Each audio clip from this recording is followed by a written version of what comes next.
Well, good evening, Salem. Merry Christmas, or I should say Merry Christmas Eve. We're so glad that you joined us this evening. It's a little bit different than what we're used to, but hey, everything this year is a little bit different than what we're used to.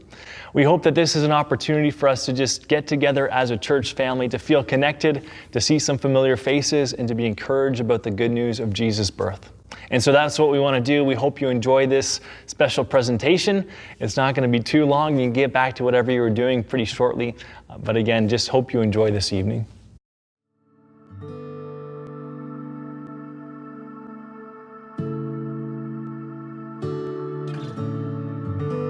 Every year at this time, we jump into the middle of a story that's been told for hundreds of years. It's a story of cities decorating their streets and their sidewalks. It's a story of trees and ornaments and fireplaces, of gifts and wrapping paper and ribbons. There's expectation and wonder and hope, a deep hope that drives us back to the beginning of the story. Because it all starts here. It starts in a manger with a baby and an angel and a scared teenaged girl in love with a misunderstood young man who thinks she's worth it. It's about a child who will bring light into darkness, joy into despair, revealing a God who will redeem it all. A God who is leaving the glory of heaven to pursue the glory of a cross. A God who is becoming flesh and blood and skin. A God who is loving and offering all people a pathway back into the relationship for which they were created. It's too rich to comprehend and too beautiful to dismiss. This is Christmas. This is the story of stories. And it all starts here.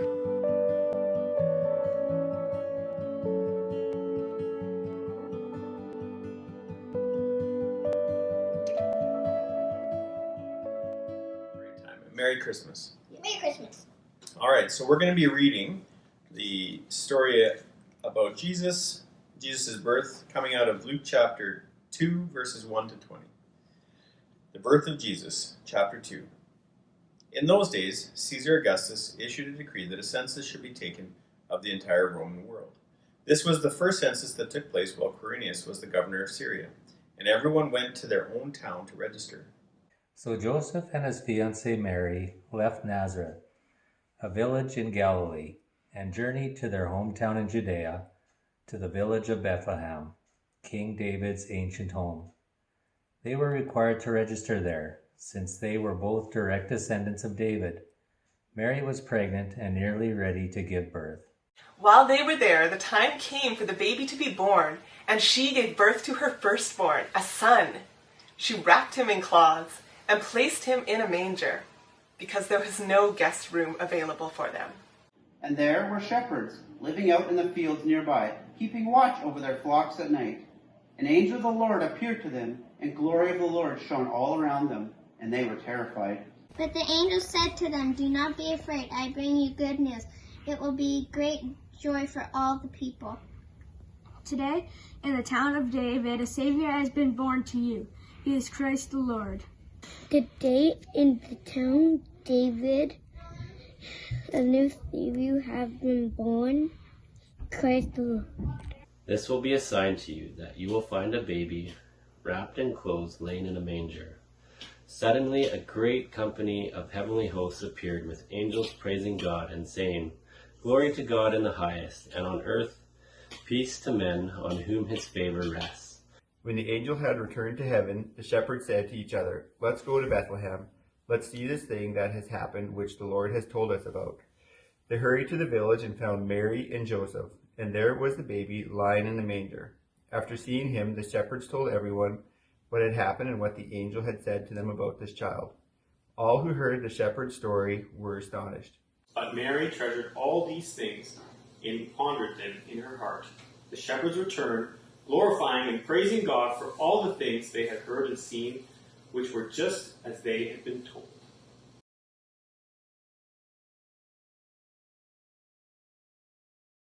A couple of weeks ago, Barb Spicer gave us a family feature in which she told us a story about JB, and she invited us to pray. As I was doing that this year, I came across a short story by a man named Mike Mason that I think really is beautiful. It's called Miles. Allow me to read it for you. It all began the Christmas I was 9. I guess I put a little too much tape on my brother's present. "What did you do to this thing?" Miles complained. "Encase it in concrete? I bet this crummy present isn't even worth opening. What's in it, rat poison? I don't even want it. Here, you take it." With a flick of his wrist, Miles winged the present straight at my head. Ducking, I heard it crash against the wall over my shoulder. So much for the ceramic spaceship piggy bank I spent $2 whole on. So much for Miles. With a cry of outrage, I picked up his present and took aim. "Boys, boys," yelled Mom. "It's Christmas." It was no use. A moment later, Miles and I were rolling on the floor in a lethal embrace. And our big Christmas present that year was getting sent to our rooms. I couldn't understand why Miles got so angry. Any little thing could set him off, and that would get me going. By the next Christmas, I'd forgotten all about my overwrapped present. But Miles hadn't. He decided to get back by wrapping my gift in as much tape as he could get his hands on. Not just Scotch tape either, but thick swaths of packing tape. He must have gone through 3 or 4 whole rolls of the stuff, making my present look like a solid mass of congealed glue. "What's this all about?" I asked. "Merry Christmas, Ben," said Miles. "I know how you love that stuff." Scissors wouldn't cut it. I had to take the thing to the basement and saw it open. I have no recollection of what was inside, but at least that year we didn't fight. Miles was 11 and I was 10, and we'd almost outgrown physical combat. We even got along some, at least on the surface. After that, the Christmas present thing became a kind of game. He thought he'd paid me back and that was it, but the following year I put his present inside a wooden box and screwed it shut, then tied the whole thing with pretty ribbons of barbed wire, well knotted with pliers.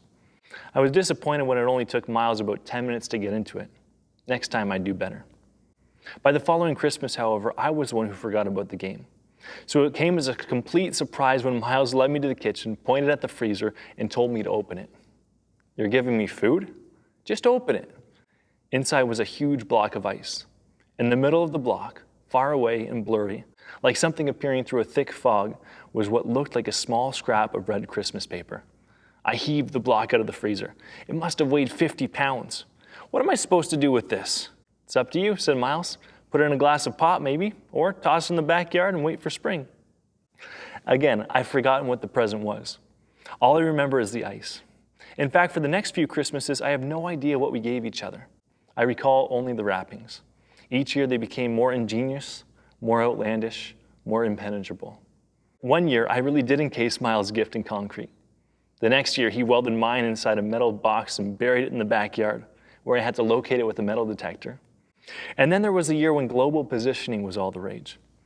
Another year, the town did me a favor of paving the road in front of our house, and Miles had to bribe a friend in the public works department to cut through the new pavement. He got me back good for that one by sinking my next present in the lake. In the middle of winter, I had to cut a hole in the ice and get my cousin Jake to suit up in his diving gear and retrieve the thing. And so it went, year after year of this jocular, faintly sinister ritual. As a kid, I didn't give much thought to what was really going on between Miles and me. See, I had become a Christian, and he began to hang out with a different crowd. His behavior got wilder and wilder, and we communicated less and less. Around 18, Miles got into some real trouble. First drugs and shoplifting, then a break and enter. Finally, in a bizarrely botched holdup, he wounded a police officer and was sent to maximum for 10 years. That was the end of the fiendishly wrapped Christmas presents. Ever try smuggling a box into a prison cell? No, Miles had finally outdone me and won the game, or war, or whatever it was. From now on, he himself was a hidden gift, inaccessible, wrapped in steel bars.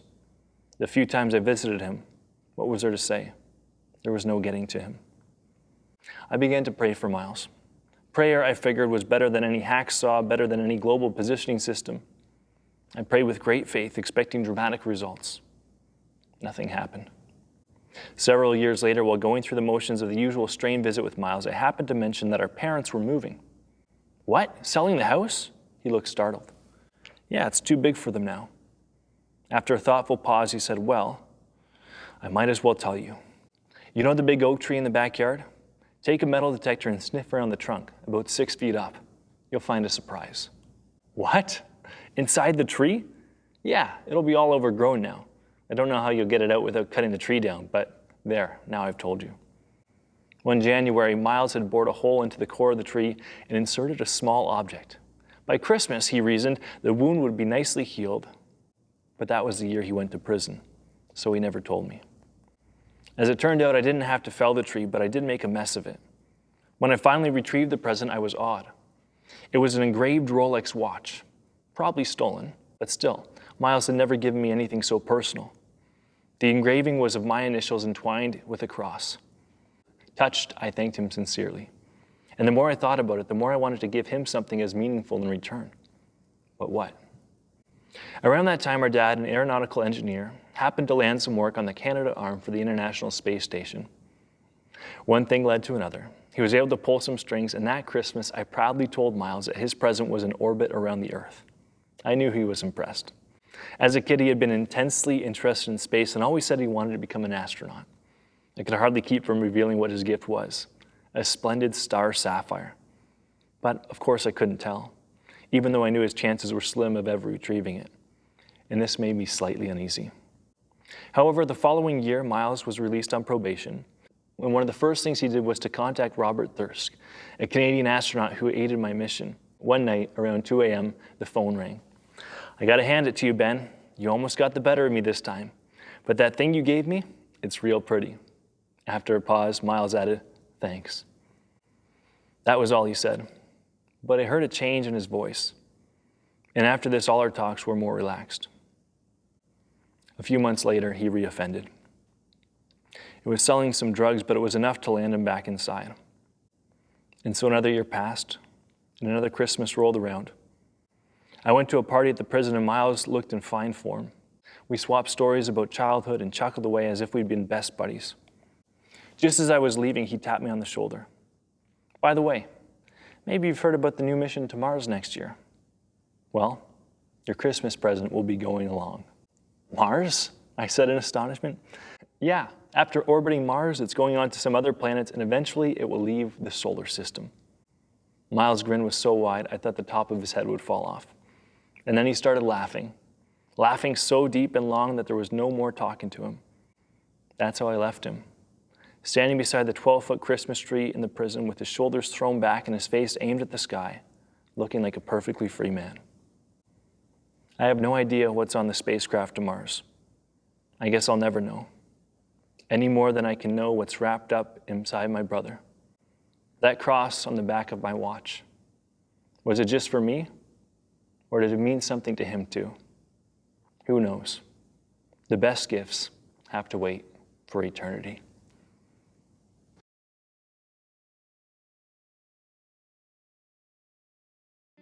Are you afraid of the dark? Trust me, I know what it's like. Many nights I would still be awake when the sun rose. I'd rise from my bed, help Mother with the morning meal, and wander into my father's shop. He put me to work usually, whatever project he was working on. A table, a chair, a door frame. He'd give me a task. Never a huge part, like sanding or hammering a few pegs in.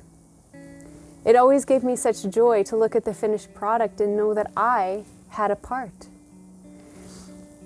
Of course, most of the work was my father's, but still, I had a hand in it. Father would always make the same joking remark, "Careful, don't let Joseph know how skilled you are, or he may just put you to work in his shop." But the night would come again, and the fear would return. Out of desperation, I spent many days in the temple courts, pouring out my heart to Yahweh. I did everything I could think of to be assured that I was walking in the light. I attended to the poor outside the temple gates, and I cared for the sick. But there were still those nights. They came less frequently, but they came nevertheless. And then one night was interrupted. I was unable to sleep. I was uneasy and unsettled. It felt like the shadows were closing in around me, despite my father's assurances, despite my trust in Yahweh. I knelt beside my bed and prayed that God would give me peace, that I would feel His presence. He hears our prayers. Of this I am certain. When I rose, it was like the shadows around me began to recede. It was like a light, like 1,000 lanterns filled the room. As my eyes adjusted to the brightness, I could see a figure radiating light. The angel told me that God had chosen me for a miracle, that I would give birth to a baby who would be the Messiah. There are many things I could tell you about the next months, about breaking the news to Joseph, to my parents, to my friends. I could tell you about my journey to see my cousin Elizabeth, and about acquaintances who shamed me with their disapproving looks and judgmental whispers.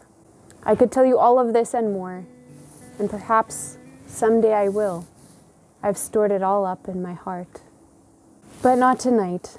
Tonight, none of that matters, because tonight I get to hold this baby boy, all rosy-cheeked and chubby. Just like the projects I used to help my father with, I know I had a part. But even though I love him so much, this is not our child. This is heaven's child. There are so many things that I don't yet understand, but one thing I do know. I don't have to be afraid of the dark anymore. How could I be when the light of the world is asleep in the manger?